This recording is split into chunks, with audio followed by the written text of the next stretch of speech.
We have some massive news to discuss. Breaking news, in fact, as Chris Tanev has been traded not to the Toronto Maple Leafs, but to the Dallas Stars in a pretty big trade that will definitely and certainly alter the Toronto Maple Leafs trade plans going forward. And there are already rumors and reports surfacing that Brad Treliving is ready to go on pivoting to some other players. So I'm going to break that down and much more in this episode of Leafs Digest. Before we do, a quick reminder, hit the subscribe button. About 80% of you who are watching aren't subscribed. And if you want to stay up to date with the latest Maple Leafs news, because there's going to be a lot dropping right now according to recent reports and rumors, as the trade deadline approaches, make sure to hit that button. We're on the road to 7,500. It's a huge goal for us, so make sure to hit that button. Now, Darius, it's a late night episode. We don't usually record these. We usually do afternoon videos.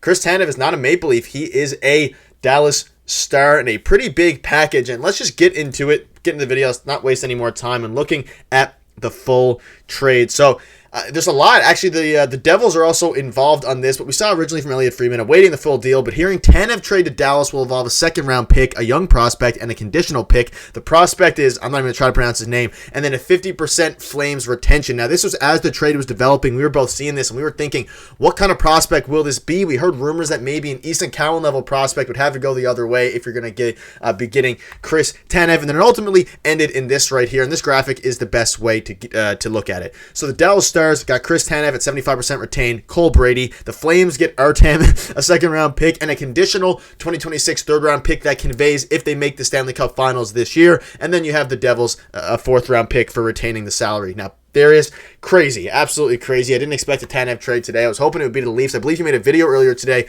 on the Chris Tanev rumors. Correct me if I'm wrong, but good thing you got that out earlier because he is not a Toronto Maple Leaf, but he is a Dallas Star. What are your thoughts on this absolutely crazy three-team trade that many didn't even think were a three-team trade up until later on after it was announced?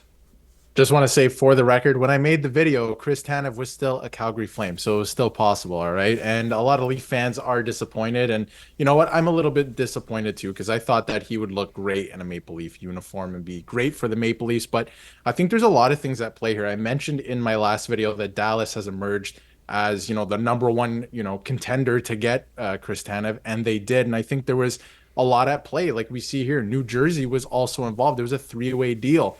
Not only did the Calgary Flames retain 50%, which is the max that you can retain on a contract, then you send it over to New Jersey, they're retaining another 25%, and then they send it over to Dallas, which is great for Dallas. I mean, they're trying to acquire more players, and they're pretty strapped for cash. They're a little bit close to the salary cap, so that's good for them. But maybe Toronto just didn't have, the option of using New Jersey. Maybe, a lot of teams, and I'm sure we'll get into it in a little bit, and a lot of what's circulating around on Twitter tonight is a lot of teams don't want to work with the Leafs, and it didn't even look like Calgary wanted to work with the Leafs either. I think that was a huge deciding factor. I think the Leafs were going to have to give a first-round pick for him where other teams didn't have to. So lots to unpack here for sure. The return is pretty much what I thought it was going to be. The fact that they were asking for a first-round pick is like ludicrous. Nobody was going to give them that, including the Leafs as we see now. But yeah, it was gonna cost the Leafs a first-round pick to get Chris Tanev from the Flames. So sad to see him not in a Leafs uniform, but at the same time, I like the fact that the Leafs are preaching some patience because we haven't seen that recently. Yeah, and some Leafs fans were worried that Brad Treliving was going to be desperate, especially given their winning streak that ended yesterday against the Knights, to give up a first-round pick for Tanev. And the biggest reason, I would say, Darius, obviously the fact that maybe they didn't want to deal with the Flames, is because of what you can see right here, which is a second-round pick that the Leafs did not have to give up. I mean, it made the most sense.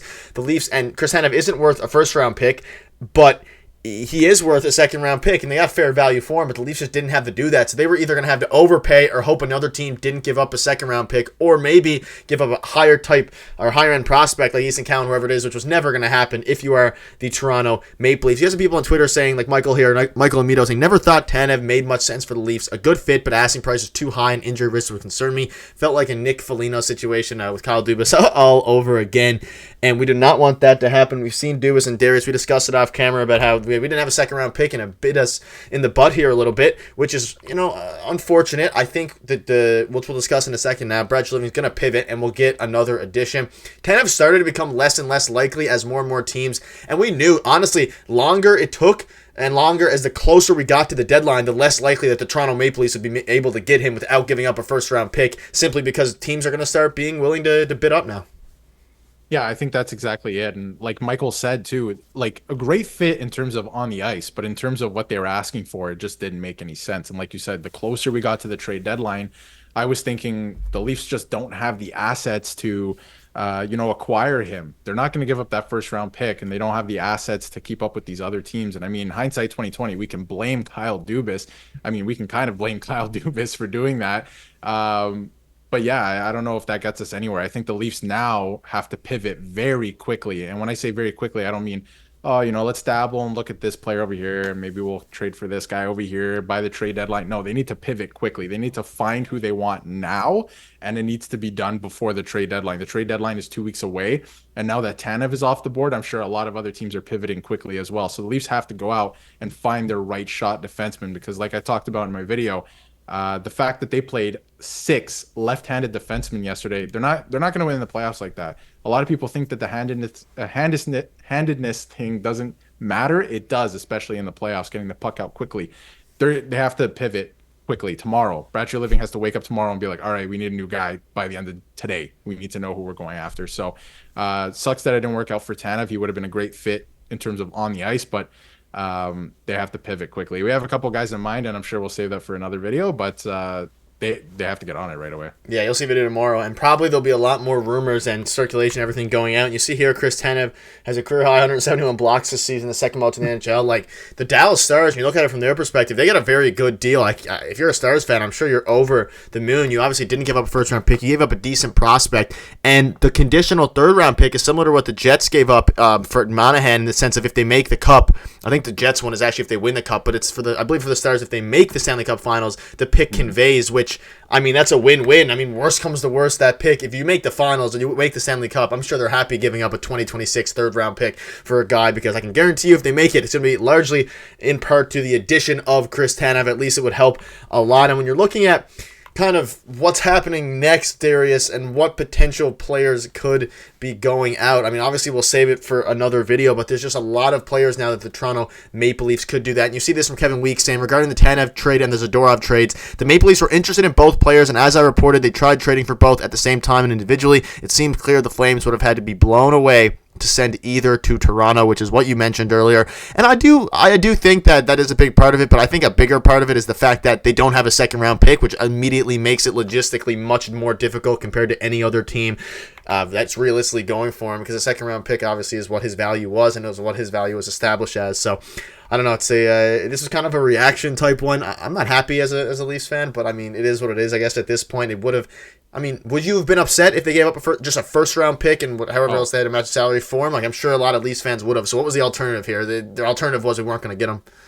I think if you ask any Leaf fan, they're like I saw some comments too. People are like, just throw the first round pick into the sun. It's fine. We need Tanev. But when this season is done and the Leafs have not won the Stanley Cup, when you look back at it, you're going to be like, oh my God, what a terrible move. And that's how we look at the last couple seasons with what Dubas did. That's how we look back on Nick Foligno. In the moment, everyone's like, wow, Nick Foligno, this is great. Nobody cared about the first round pick. But when you're going to look back, you're going to be like, wow, that was a terrible move. So looking at it from a logical point of view, do not give. I would have been disappointed if they gave up that first round pick for a guy like Chris Tanev. I've been saying the whole season, give up the first round pick if you want, but it's got to be someone with term, and it's got to be a needle mover. It's got to be a really good defenseman, a right shot defenseman. I'm just not sure that is available. There's plenty of right shot defensemen that are kind of like not depth guys, but might help you, but not needle movers, right? So it's going to be interesting to see where they go with this. But yeah, I would have been disappointed if they gave up that first round pick for Tanev, and I think just the fact that they didn't have the assets is a little disappointing. But that's the way it goes, and they have to pivot, and that's hockey. Not even hockey, that's sports. You got to pivot and make your team great despite the circumstances. Maybe Noah Hannafin. Maybe they can pivot to him. And Chris Tanev is a pending UFA as well. Let's not have that get lost out. Not mentioning that in this video. But what we will mention in this video is that the Leafs will be hopefully making a move soon. But that'll wrap it up. Let us know in the comments as politely as you can if you're happy with Brad Treliving and him not going out and pulling the trigger. Ultimately, a great trade for all sides here. I think the Flames got to be happy with what they got him. They were pushing for a first, so maybe they're a little bit upset. But they got a decent prospect and a second rounder. But that'll wrap it up. Thank you guys for watching. We'll see you tomorrow for another video.